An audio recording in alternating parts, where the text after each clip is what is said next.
Hi guys, happy Sunday! Today gagawa po tayo ng Nescafe cake. Ayan lo, napaka-simple.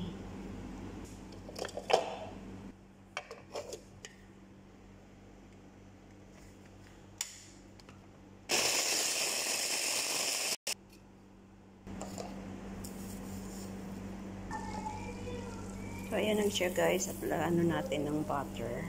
Basain.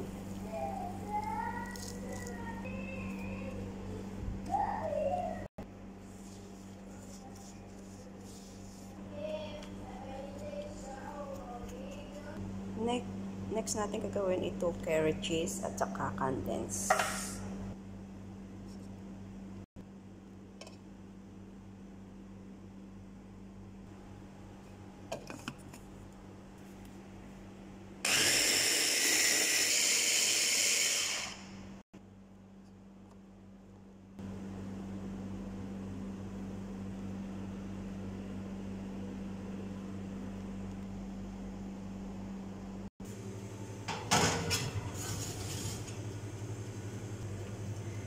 Pag ganyan na siya guys, konting golden brown, okay na. Ganyan siya po. Then next, may topping po tayo sa taas. Ayan po yung kanyang ingredients. Yung caramel cream, coffee, at saka cacao. Pagdalawang teaspoon yan. So ayan na guys.